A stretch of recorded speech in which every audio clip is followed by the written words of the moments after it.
Assalamualaikum warahmatullahi wabarakatuh. Kami daripada kumpulan 2 akan menerangkan tajuk guru dan sekolah. Kumpulan-kumpulan kami terdiri daripada saya sendiri, Ahmad Salmandania bin Ahmad Zainuddin, dan Ustaz Ni Ahmad Hafiz bin Ni Ahmad Sufyan, Muhammad Azim Muhaimin bin Muhammad Rafi, Muhammad Firdaus bin Mukhtar, Ahmad Norman Harith bin Muhammad Azmai, dan Muhammad Naufa bin Ahmad. Jadi soalan yang pertama, apakah definisi bagi organisasi? Jadi organisasi dapat ditakrifkan sebagai sekumpulan manusia yang mana bekerjasama dan saling bergantung antara satu sama lain. Mana kata organisasi ni tidak akan terjadi jikalau seorang je. Mana kata kalau dua orang dan ke atas baru menjadi organisasi lah. Dia ada sekumpulan manusia yang bekerjasama dan saling bergantung antara satu sama lain mengikut unit kerja masing-masing. Kiranya ada pembahagian kerja masing-masing bagi mencapai matlamat sesebuah organisasi. Maknanya kata dalam organisasi itu ada matlamat dia tersendirilah. Dan tujuan organisasi ditubuhkan adalah untuk mencapai matlamat organisasi. Jadi poin yang kedua, organisasi sekolah pula berada di bawah pengurusan sekolah, yang terdiri daripada, dalam sekolah ni akan terdiri daripada pelajar, ada guru-guru, para pentadbir dan pelbagai jenis kaki tangan yang memberi perkhidmatan termasuk kerani pun dan pekerja am yang bertujuan untuk membantu mencipta suasana yang efektif dari kegiatan sekolah dan menyelaras pelbagai program dan aktiviti sekolah, sama ada aktiviti kurikulum dan juga ko-kurikulum. Kerana organisasi sekolah ini terdiri daripada pelbagai, semua yang berada dalam sekolah itu kita panggil sebagai organisasi sekolah. Kiranya semuanya saling berkait antara satu sama lain, semuanya saling memerlukan antara satu sama lain bagi menjalankan aktiviti-aktiviti yang terlibat di dalam sekolah. Okey, jadi poin yang ketiga. Dalam organisasi ini selalunya pengurusan atasan lah yang membuat pengurusan atasan sesebuah organisasi lah yang akan menentukan hala tuju organisasi tersebut. Kiranya ada matlamat lah, matlamat yang ditentukan oleh pengurusan lah, melalui penetapan tujuan dia, tujuan apa organisasi ini ditubuhkan, matlamat apa matlamat organisasi ditubuhkan, dan strategi untuk mencapai matlamat tersebut. Sebab tu dalam organisasi biasanya akan selalu ada mesyuarat secara berkala. Okey, jadi soalan yang kedua, apakah latar belakang organisasi dan pentadbiran sekolah di Malaysia? Okey, jadi organisasi dan pentadbiran sekolah di Malaysia terdiri daripada 4 organisasi. Kiranya ada 4 organisasi di atas sekolah itulah. Kiranya organisasi yang paling tinggi adalah Kementerian Pendidikan Malaysia, iaitu KPM. KPM ni diketuai oleh Menteri Pendidikan, iaitu Puan Fadlina binti Siddiq. Yang lepas tu ada timbalan dia adalah Lim Hui Ying, timbalan Menteri Pendidikan. Lepas tu di bawah Kementerian Pendidikan pula adalah Jabatan Pendidikan Negeri. Kalau Jabatan Pendidikan Negeri pun ada dia punya pemimpin. Kalau di negeri Terengganu, Jabatan Pendidikan Negeri dia adalah Tuan Haji Abdul Muin bin Ngoh. Tu adalah Ketua Jabatan Pendidikan Negeri di Kuala Terengganu. Okey, di bawah Jabatan Pendidikan Negeri pula ada pula Pejabat Pendidikan Daerah. Lepas Pejabat Pendidikan Daerah barulah sampai kepada sekolah. Jadi itulah organisasi-organisasi yang terlibat dalam pentadbiran sekolah di Malaysia. Itu saja daripada saya. Kita teruskan kepada sahabat saya pula. Okay, Assalamualaikum warahmatullahi wabarakatuh. Nama saya Ni Ahmad Hafiz. Okey, sekarang kita sambung di soalan ketiga, iaitu apakah definisi bagi guru. Okey, di sini saya bagi 4 poin apa itu definisi guru. Okey, yang pertama, guru itu sendiri berasal daripada bahasa Sanskrit. Perkataan guru dalam bahasa Melayu itu daripada bahasa Sanskrit, iaitu bermaksud pengajar, pendidik dan mudaris, merupakan tenaga pengajar dalam institusi pendidikan seperti sekolah atau kelas bimbingan. Sama seperti yang kita faham dalam bahasa Melayu. Okey, kita pergi kepada bahasa Melayu pula. Guru itu dia mengikut di dalam Kamus Dewan yang keempat pada tahun 2016. Guru itu bermaksud pendidik, pengajar dan pengasuh. jika kita huraikan dengan lebih mendalam, maksud pendidik iaitu orang yang melatih ataupun mengajar seseorang dengan lebih mendalam. Okey, begitu juga dengan maksud yang kedua iaitu pengajar, yang mana memberi petunjuk kepada orang lain. Okey, seterusnya manakala pengasuh adalah orang yang bermakna orang yang menjaga ataupun memelihara seseorang. Okey, seterusnya makna guru dalam bahasa moden pada masa kini iaitu guru adalah diertikan sebagai pakar dalam bidang-bidang tertentu, yang mana guru juga perlulah mahir untuk menguasai semua sesuatu mata pelajaran serta dikukuhkan dengan pengetahuan di dalam pedagogi. Pedagogi ini adalah suatu seni cara dalam mengajar, yang mana secara umumnya pedagogi ini dipanggil wajiblah untuk seseorang guru itu menguasai atau mempelajari pedagogi tersebut. Seperti contoh, dia belajar berkaitan dengan PDP, pengurusan bidik darjah, organisasi sekolah dan lain-lain. Dan seterusnya guru juga diertikan di universiti pula, guru diertikan sebagai tutor ataupun pensyarah. Itu juga digelar sebagai guru. Okey, dalam agama pula, yang mengajar agama seperti ulama, tok guru, itu juga dikelani sebagai guru ataupun ustaz, juga sebagai guru. Okey, seterusnya. Okey, yang soalan keempat, jelaskan konsep keguruan. Okey, konsep keguruan ini mengikut Kamus Dewan 1989, di bawah konteks pendidikan, guru adalah diertikan sebagai pengajaran yang melibatkan pengajaran. Okey, manakala perkataan keguruan ini boleh diertikan sebagai perkara yang segala berkaitan dengan guru, iaitu peranan tugas guru, yang mana yang saya akan jelaskan pada nanti. Dan juga seperti kelayakan untuk menjadi seorang guru, syarat menjadi seorang guru, kod etika guru dan sebagainya.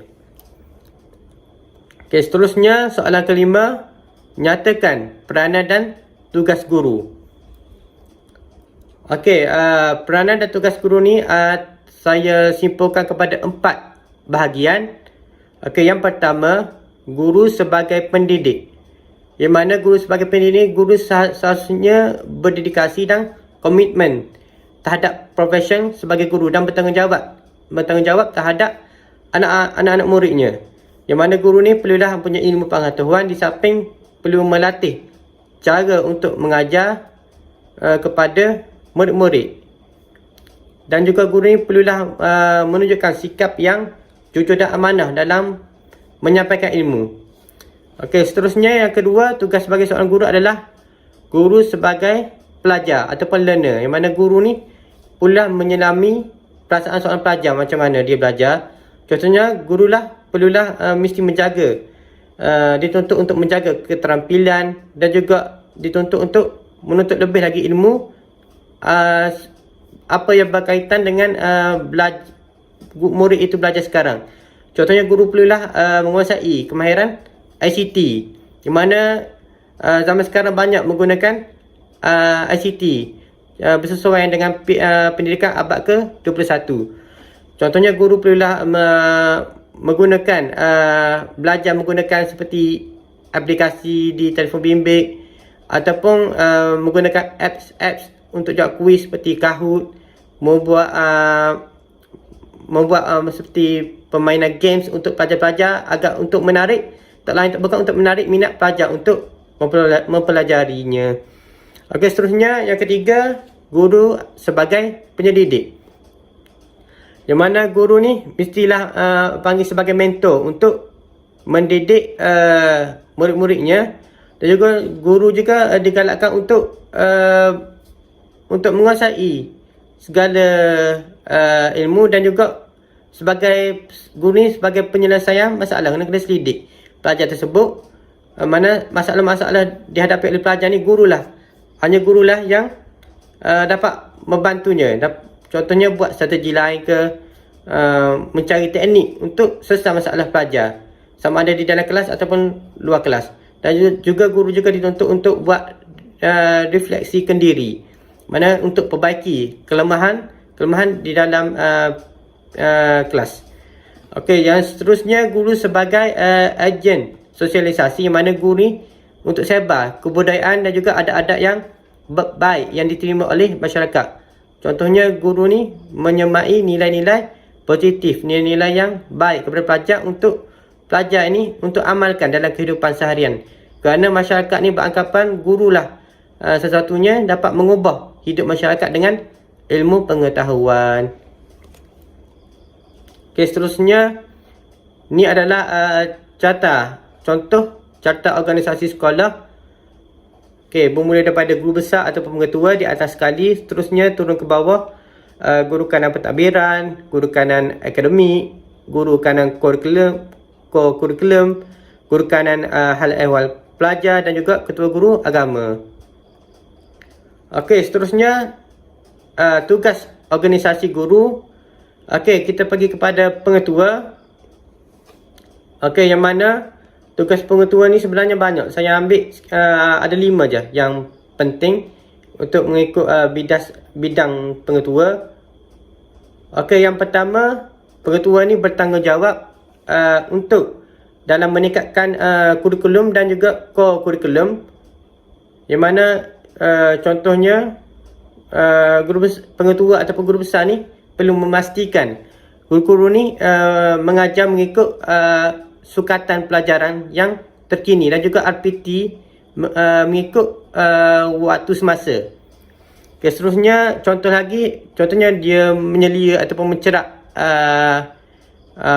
PDP dan juga dia periksa buku rekod guru, buku kemajuan murid dan juga memeriksa kedatangan pelajar dan guru, dan juga yang menentukan dasar-dasar pengajaran bagi menyedia untuk membuat jadual waktu. Okey, dari sudut selain itu, pengetua juga bertanggungjawab dalam pengurusan keuangan. Contohnya dia tentukan anggaran belanjawan tahunan.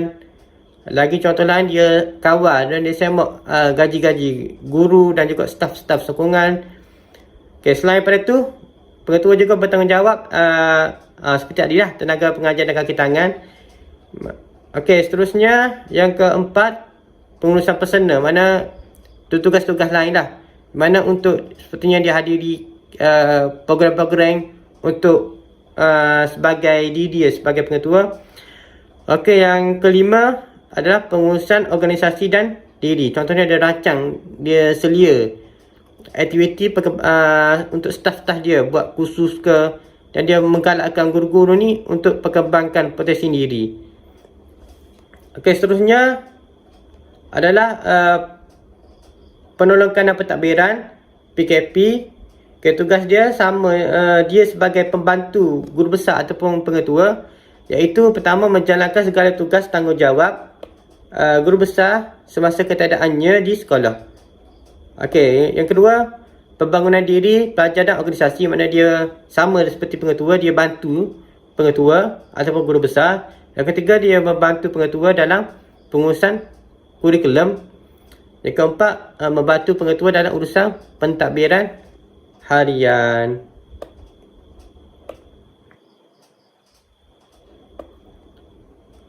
Okey, seterusnya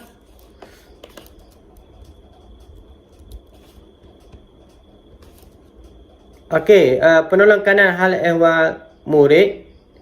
Okey, contoh dia, tugas dia pengurusan kebajikan dan disiplin pelajar. Yang kedua, pengurusan kemasukan dan pendaftaran pelajar. Yang ketiga, perhubungan awam, mana dengan masyarakat. Okey, seterusnya tugas-tugas lain dan juga berkaitan dengan hal-hal lain. Okey, seterusnya penolong kanan core kurikulum, PKCO. Okey, tugas dia adalah menguruskan core kurikulum, iaitu dalam unit beruniform, kelab dan persatuan sukan dan permainan, mana dia sebagai menyelia, dia sebagai pengurus untuk core kurikulum, iaitu unit, kelab satuan dan juga sukan permainan. Okey, yang kedua adalah seperti pentadbiran harian dan juga tugas-tugas lain. Okay, seterusnya, ketua panitia mata pelajaran, tugas dia adalah menentukan penggunaan sukatan pelajaran yang telah dikemas kini. Yang kedua, menyediakan serta menyelaras rancangan pelajaran tahunan RPT mengikut penggal persekolahan.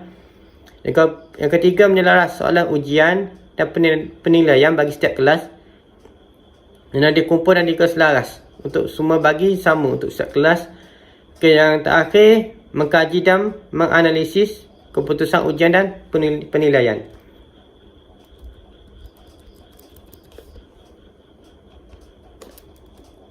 Okey, seterusnya guru disiplin.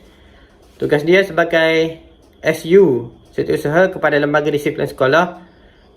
Okey, selain itu dia merekodkan juga segala kesalahan, hukuman dan juga denda dikenakan oleh murid-murid. Yang terakhir, menjadi penasihat kepada lembaga pengawas sekolah. Okey, seterusnya guru kelas. Okey, tugas dia selain daripada mengajar apa semua tu, dia menguruskan dan juga organisasi kelas. Mana contoh kalau hari keceriaan kelas, mana guru kelas lah bertanggungjawab untuk kelas masing-masing, untuk nak hias apa, nak buat jawapan kelas apa. Okay, seterusnya rekod kedatangan murid, dia ambil kedatangan murid mana setiap hari. Dan seterusnya guru kelas juga membuat laporan kemas kini rekod profil murid, kemajuan murid, selebriti sekolah, buku rekod kesihatan dan juga rekod pergigian. Seterusnya lagi, guru kelas juga menyediakan, dia menguruskan juga buku skim pinjaman buku teks SPBT yang diurus buku teks dia mengikut kelas. Okay, yang terakhir adalah pendaftaran murid baru dan juga keluar. Okey, seterusnya deskripsi tugas pegawai perkhidmatan pendidikan. Okey, ni dia ikut grade. Okey, seperti kita tengok paling bawah sekali, tangga paling bawah sekali iaitu DG 41. Ni biasa guru-guru yang mula-mula posting lah. Posting buat kali pertama menjadi seorang guru di perkhidmatan awam. Dia bermula dengan DG 41, bermula dengan gaji iaitu gaji dia bermula dengan tangga gaji RM2,188.73 dan dengan kenaikan tahunan dia sebanyak RM225 setahun. Dia sebagai guru biasa, dia bidang dia sebagai tugas dia adalah pelaksana. Okey, seterusnya semakin lama bekerja, naik pangkat DG 44 penggerak, bidang dia sebagai penggerak. DG 48 bidang dia sebagai pembimbing dan mentor. Seterusnya naik pangkat lagi, berjabatan banyak lagi, dapat naik DG 52 sebagai peneraju perubahan. Ni taraf macam guru besar. Seterusnya naik DG 54 taraf pengetua sebagai pemikir strategi. Dan terakhir grade khasi pemikir holistik. Ni macam jadi pengarah lah, pengarah bahagian ke bahagian pendidikan. Okey, itu antara contoh rajah peranan pegawai perkhidmatan pendidikan mengikut grade. Okey, sebenarnya tugas untuk guru akademik grade DG 41, yang paling bawah sekali tadi. Okey, yang pertama, kita tengok bidang dia pertama dia adalah pelaksana kan, pelaksana. Okey, bidang utama dia adalah sebagai pemudah cara pembelajaran dan pentaksiran, yang mana guru ni berperanan sebagai untuk nak menyelesaikan masalah PDP, mana guru ni kena selesaikan masalah untuk tarik minat pelajar untuk supaya lebih menarik lagi untuk belajar, untuk semangat untuk belajar. Okey, selain itu tugas dia adalah menjadi fasilitasi pembelajaran murid. Mana menjadi fasil lah, melatih murid. Okey, seterusnya merekod data kemajuan murid. Dan terakhir membimbing murid mengamalkan pembelajaran sendiri. Yang mana dia latih pelajar ni supaya untuk usaha sendiri, belajar sendiri, buat latihan sendiri. Okey, seterusnya bidang yang kedua adalah untuk pembangunan dan pelaksanaan kurikulum. Okey, apa bidang dia?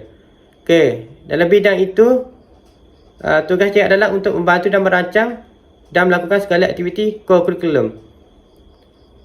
Apa yang dilakukan oleh setiap murid. Okey, seterusnya guru juga menilai dan merekod prestasi murid di dalam co-curriculum. Okey, yang ketiga adalah penglibatan dalam pembelajaran profesional. Yang mana guru ni tugas dia untuk hadiri mesyuarat untuk meningkatkan prestasi akademik dia sebagai seorang guru. Okay, yang kedua, melibatkan diri sebagai peserta di dalam komuniti pembelajaran profesional KPP. Yang terakhir, menjadi ahli panitia mata pelajaran. Okay, yang keempat, pembentukan jalinan dan jaringan kolaboratif dengan ibu bapa dan juga komuniti masyarakat. Okay, mana tugas dia adalah untuk nak bantu dan juga guru ni nak mesti rancang jalinan dan jaringan kolaboratif dengan ibu bapa, masyarakat dan juga komuniti setempat. Okey, wallahu alam. Seterusnya. Bismillahirrahmanirrahim. Nama saya Muhammad Azim Mahimin bin Muhammad Rafi, nombor metrik 074100. Kita terus kepada persoalan yang kelima berkenaan apa yang dimaksudkan dengan PBD. PBD ni membawa maksud pentaksiran bilik darjah yang berfungsi untuk mendapatkan maklumat berkenaan perkembangan, kemajuan, kebolehan dan juga pencapaian pelajar. PBD ini bersifat formatif dan juga sumatif. Formatif, penilaian yang berlaku di dalam kelas, iaitu guru dapat menegur pelajar secara direct semasa sesi pengajaran berlaku. Maksudnya guru ni dapat kesan ataupun teris masalah pelajar ataupun kelemahan pelajar dan juga memperbaiki terus kelemahan pelajar tersebut. Dan juga dalam format ini pelbagai cara lah yang boleh dilakukan untuk mengesan kelemahan pelajar tersebut. Antara melalui sesi soal jawab ataupun ujian dalam kelas. Maksudnya guru bertanya kepada pelajar, kalau sekiranya pelajar tersebut dapat memahami dengan baik, maksudnya pembelajaran mereka tu berkesan. Dan seterusnya iaitu sumatif, iaitu penilaian yang terakhir ataupun penilaian akhir yang berlaku setelah habisnya sesi pengajaran. Contohnya peperiksaan akhir tahun ataupun peperiksaan penggal. Melalui sumatif ni guru dapat taksir lah ataupun guru dapat kesan kelemahan pelajar di mana dan juga dapat membahagi pelajar antara pelajar yang lemah, pelajar yang sederhana dan juga pelajar yang cemerlang. PBD ini juga bersifat holistik, iaitu menyeluruh, merangkumi aspek kognitif, aspek afektif dan juga aspek psikomotor. Aspek kognitif ni membawa maksud pelajar ini dapat menerima ataupun memahami maklumat yang disampaikan oleh guru ataupun boleh dikatakan aspek kognitif ini merupakan aspek kecergasan mental. Aspek afektif pula membawa maksud nilai ataupun perilaku ataupun sikap pelajar tersebut berkesan ataupun berubah apabila mempelajari subjek tersebut. Dan juga psikomotor, iaitu jati diri ataupun keterampilan pelajar berkenaan apa yang dapat kita tentukanlah. Maksudnya guru dapat kesan keterampilan pelajar tersebut. Maksudnya guru dapat ubah keterampilan pelajar tersebut untuk menjadi pelajar lebih baiklah. Seterusnya, pentaksiran yang berlaku sepanjang PDP. Maksudnya pentaksiran ni sentiasa berlaku pada awal kelas sehingga akhir kelas lah, sama ada secara kuliah ataupun di luar kuliah. PBD ni bertujuan untuk mengembangkan kemajuan murid dalam pembelajaran. Itu secara ringkas apa yang dimaksudkan dengan PBD.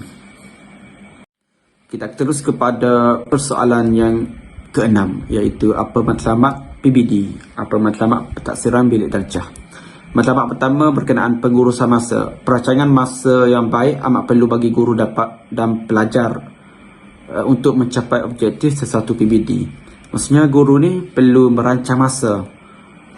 Maksudnya contohnya dalam tempoh 2 jam pengajaran, guru ni bukan hanya mengajar saja.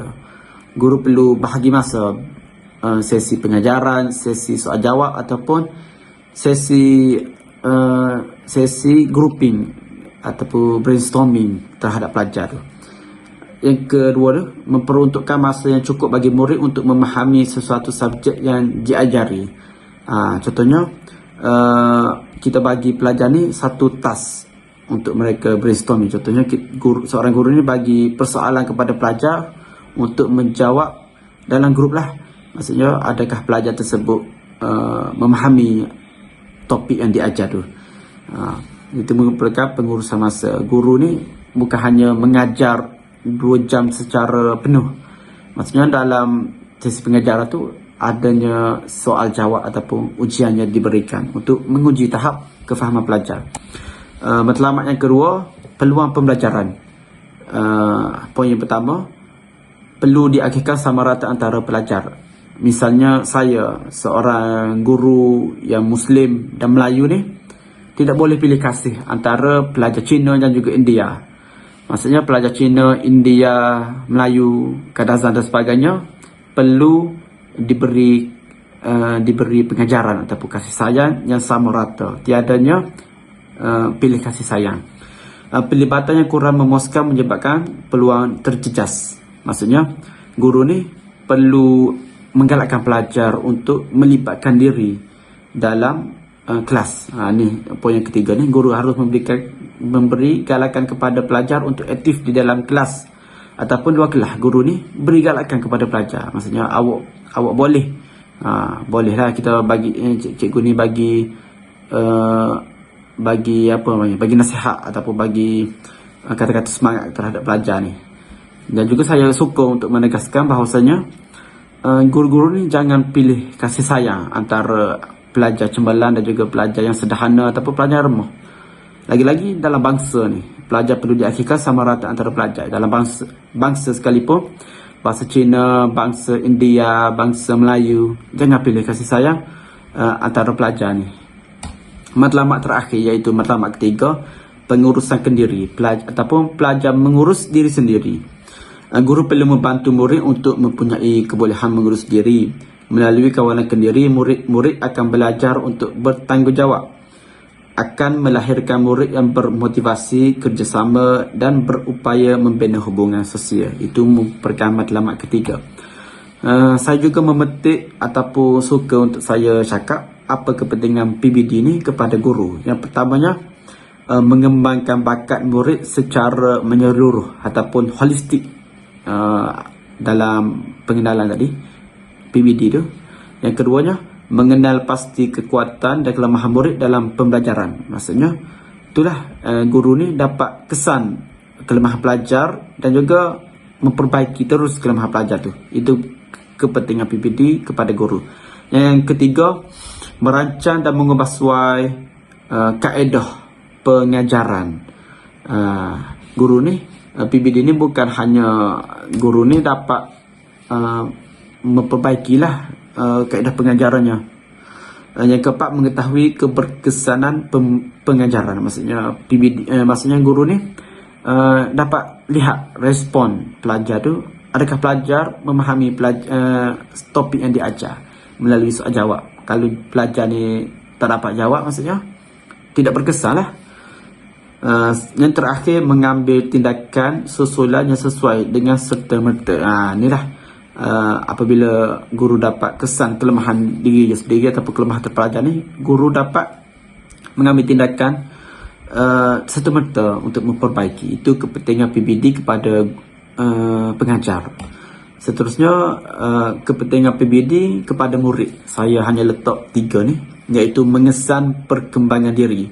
Maksudnya PBD ni, guru dapat mengesan perkembangan diri dan juga pelajar ni sendiri dapat kenal diri sendiri. Maksudnya aku boleh, pelajar ni rasa aku boleh Boleh, contohnya boleh bersukan ni, aku boleh pergi jauh dalam bahagian sukan.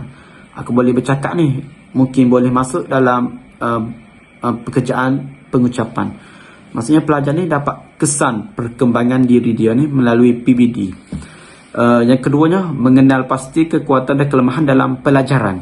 Maksudnya melalui PBD ni, pelajar ni dapat kenal pasti kekuatan dia. Contohnya, aku hebat dalam subjek sejarah ni. Dan juga aku lemah dalam subjek matematik. Maksudnya pelajar ni dapat kesan kelemahan dia sendiri tu melalui soal jawab ataupun soalan yang diberikan oleh guru ni. Yang terakhir, meningkatkan pencapaian pembelajaran. Maksudnya mungkin pelajar ni pembelajaran dia ni agak merosot. Jadinya melalui PBD ni ataupun PBD ni, pelajar ni dapat meningkatkan pencapaian dia kerana guru ni lebih dekat dengan pelajar apabila PBD ni dilaksanakan. Okey, sekian daripada saya. Terima kasih. Assalamualaikum warahmatullahi wabarakatuh. Nama saya Muhammad Firdaus bin Mukhtar. Nombor metrik 074118. Boleh panggil saya Cikgu Firdaus. Saya akan terangkan isu dan cabaran dalam interaksi terhadap pendidikan dari segi pengkelasan sosial. Interaksi dalam pendidikan. Apa yang dapat saya ringkaskan, interaksi iaitu satu jalinan komunikasi hubungan di antara guru dan murid. Seperti yang kita tahu, terdapat pelbagai jenis interaksi yang berlaku di dalam kelas, iaitu interaksi sahala di antara guru dengan murid. Yang kedua, interaksi dua hala, guru dengan murid, murid dengan guru. Yang ketiga, interaksi dua hala antara murid dengan murid.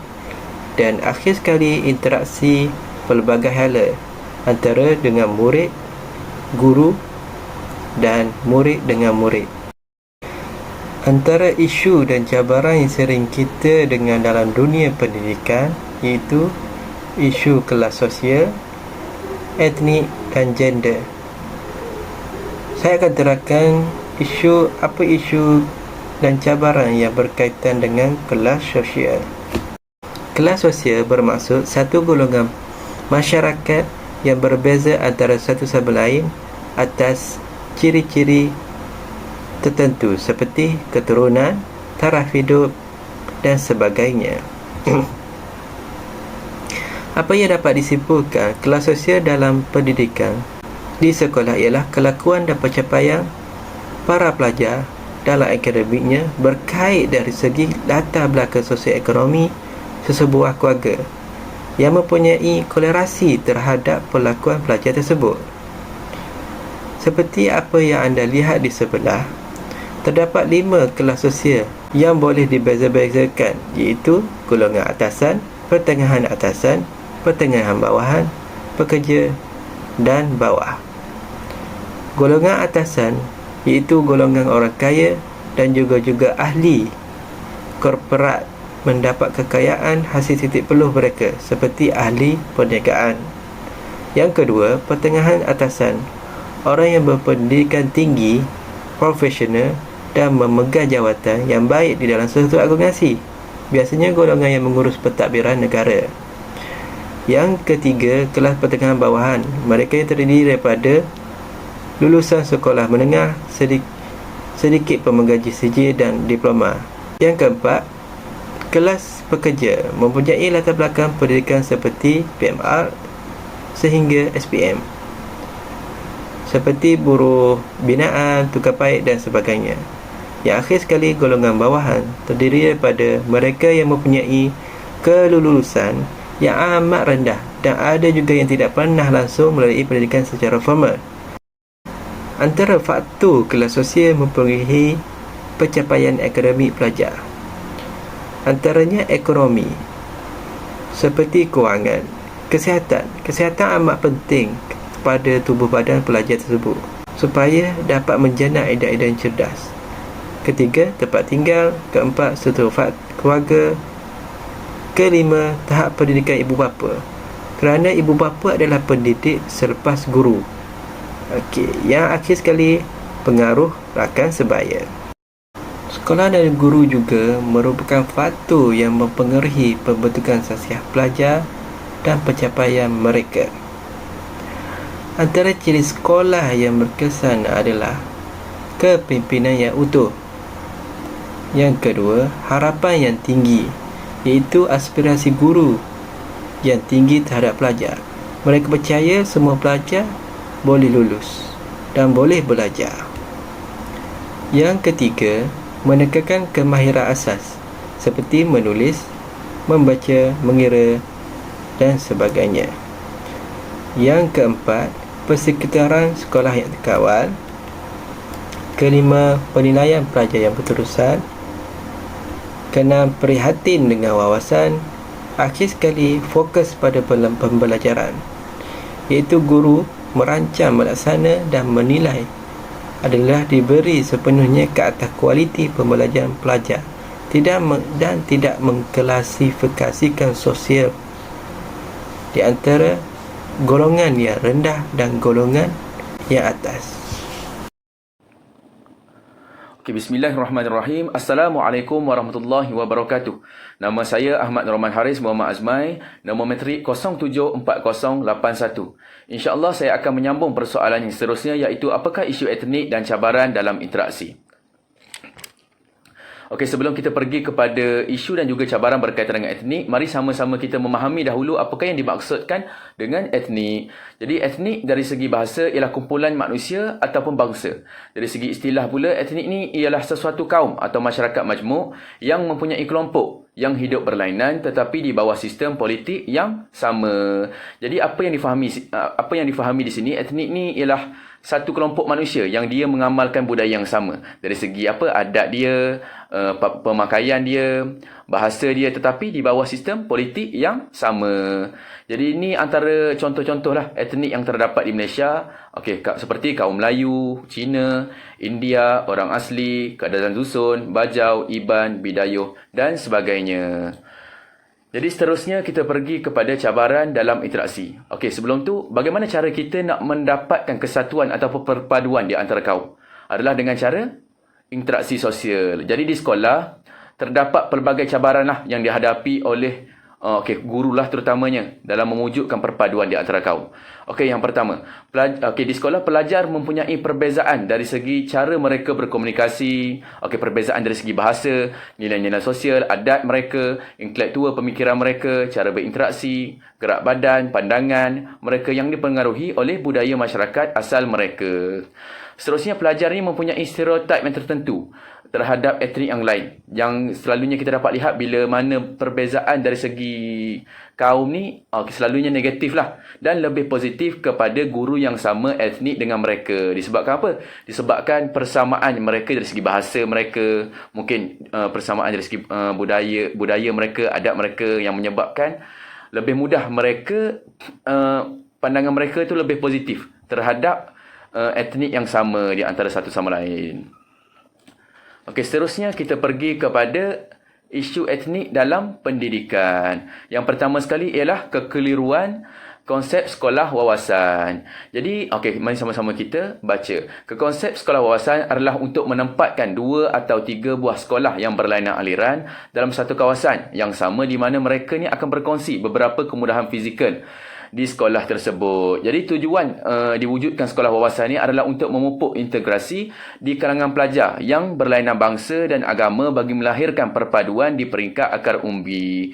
Jadi apa yang difahami di sini, sekolah wawasan ini telah diwujudkan oleh kerajaan untuk mewujudkan perpaduan antara kaum lah. Tapi, namun ia mendapat tentangan dari masyarakat Cina dan India, di mana ia sukar untuk mereka menerima pelaksanaan sekolah wawasan yang dicadangkan oleh pihak kerajaan. Kerana apa? Mereka bimbang kedudukan bahasa ibunda mereka akan terjejas. Jadi, ini merupakan satu isu dan juga cabaranlah buat kerajaan dalam mewujudkan perpaduan dan juga ataupun kesatuan di antara kaum.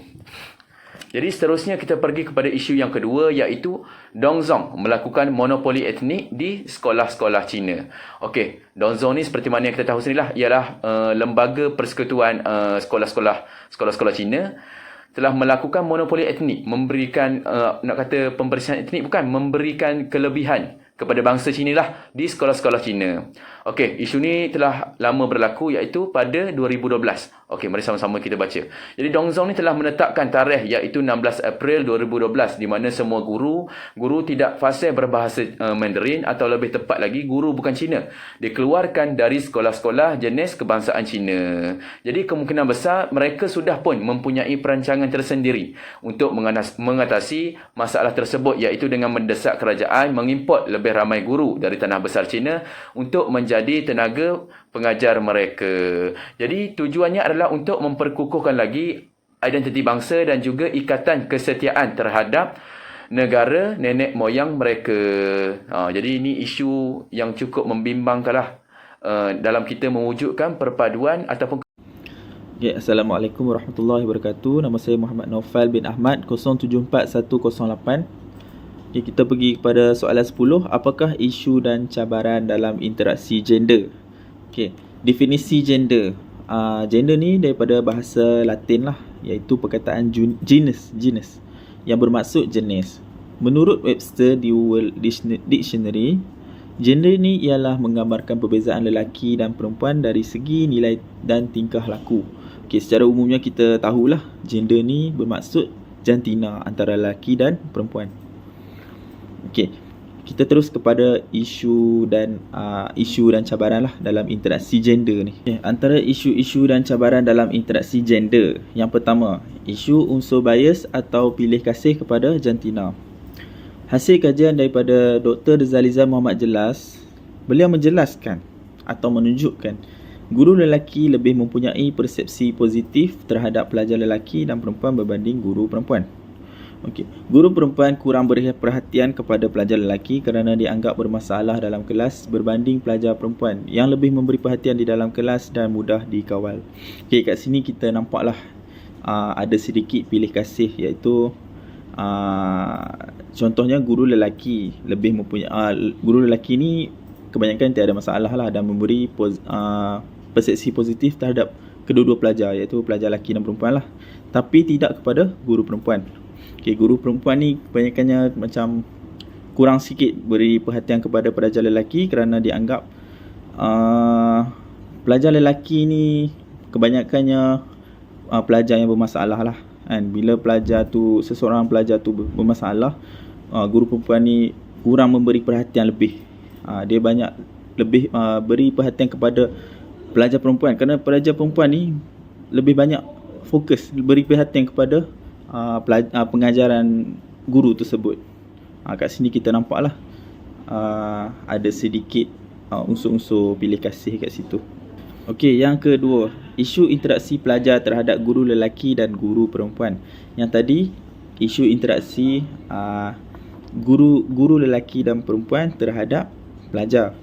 Okey, yang ni isu interaksi pelajar terhadap guru lelaki dan perempuan. Okey, pelajar lelaki dan perempuan tiada masalah dengan guru lelaki tetapi bermasalah dengan guru perempuan. Hal ini mungkin disebabkan ketidakserasian antara gaya pengajaran guru dengan gaya pembelajaran lelaki. Okey, yang ni menurut kajian Dr. Zaliza jugalah. Dia menyatakan bahawa mungkin kat sini kita nampak cara penyampaian guru lelaki berbeza dengan cara pengajaran guru perempuan. Kebanyakannya guru lelaki mengajar ni lebih kita faham lah kan, lebih kita faham. Mungkin dia ada cara dia tersendiri kan. Dia ajar cara teknik kaedah dia kan berbanding guru perempuan. Ataupun guru lelaki ni kebanyakan yang pandai bergurau kan. Dia masukkan, dia selit-selitkan unsur lawak ke. So kat situ pun boleh menarik minat pelajar lah untuk belajar. Okey, tinjauan literatur oleh Don melaporkan banyak kajian yang menunjukkan bahawa gaya pengajaran yang serasi dengan pembelajaran pelajar meningkatkan pencapaian akademik. Okey, kat sini Don membuat kajian lah ataupun dia buat tinjauan kajian-kajian yang terdahulu, kajian yang lepas lah. Banyak kajian yang menunjukkan bahawa pencapaian akademik ni dia berkait juga dengan gaya pengajaran yang serasi dengan pembelajaran. Okey, baik. Yang ketiga, isu minat pelajar dalam pelajaran. Okey, yang ni pelajar tu sendirilah dalam pelajaran dia. Kebanyakan pelajar lelaki dan perempuan lebih cenderung untuk memilih mata pelajaran yang bersifat lebih ke arah mereka. Okey, kat sini kita nampaklah pelajar lelaki dan perempuan ni lebih meminati ataupun lebih memilih lah mata pelajaran yang mereka minat ataupun bersifat lebih ke arah mereka. Kajian Muhammad Uzirullah menyatakan hasil daripada 3 buah sekolah menunjukkan pelajar lelaki lebih cenderung untuk fokus kepada subjek matematik berbanding subjek bahasa Melayu yang didominasi oleh pelajar perempuan melalui kaedah pemerhatian dan keputusan peperiksaan pelajar. Okey, Muhammad Uzirullah ni membuat kajian. Dia pergi ke 3 buah sekolah dan dia membuat pemerhatian, dia buat kajian dan hasil daripada kajian dia dapati bahawa pelajar lelaki ni kebanyakannya lebih mudah untuk skor dalam subjek matematik berbanding bahasa Melayu. Okey. So dia nampak pelajar lelaki ni lebih cenderunglah untuk memilih subjek matematik kan. Okey, tetapi tidak kepada bahasa Melayu. Bahasa Melayu ni kebanyakan dalam kajian dia ni dia menyatakan bahasa Melayu ni pelajar perempuan yang lebih mudah untuk menguasai. Okey, yang keempat, isu kaedah pengajaran guru. Teknik dan kaedah pengajaran yang tidak menarik menentukan pencapaian pelajar mengikut jantina. Okey, kat sini kita dapat fahamilah strategi ataupun teknik kaedah pengajaran yang tidak menarik dia boleh mengakibatkan ataupun boleh menjadi punca lah kepada pencapaian pelajar mengikut jantina. Okey. Menurut Nurhawati binti Hashim, beliau menyatakan strategi pengajaran yang biasa digunakan oleh guru dengan kaedah tradisional dengan hanya memberi penerangan tanpa membuat sebarang aktiviti tidak sesuai untuk pelajar lelaki kerana mereka mudah hilang fokus dan tidak tumpukan perhatian kerana berasa jemu. Manakala berlainan dengan pelajar perempuan yang dikatakan lebih bersedia dan sentiasa memberi perhatian dalam kaedah. Walau dalam kaedah tradisional ni lah, walau ataupun apa-apa kaedah sekalipun, pelajar perempuan yang boleh beri je perhatian kepada pengajaran guru tersebut. Okey. Kajian Nurhawati ni dia menyatakanlah kat sini mengikut kalau kaedah pengajaran guru tersebut dia memberi peranan lah, memberi pengaruh kan, memberi pengaruh. Contohnya kalau gaya teknik guru tu mengajar kan dengan cara tradisional ataupun cara lama yang hanya memberi penerangan sahaja kan dengan sehala, kat situ pelajar boleh mudah berasa jemu atau bosan. Dia tak ada sebarang aktiviti apa-apa kan. Okey, tetapi tidak kepada pelajar perempuan. Pelajar perempuan ni lebih memberi perhatian lah dengan cara penyampaian tradisional ke kan, penerangan secara sahala ke, perempuan lebih memberi perhatian ya. Okey, baik, itu sahaja antara isu-isu dan cabaran dalam interaksi gender. Sekian, terima kasih daripada saya.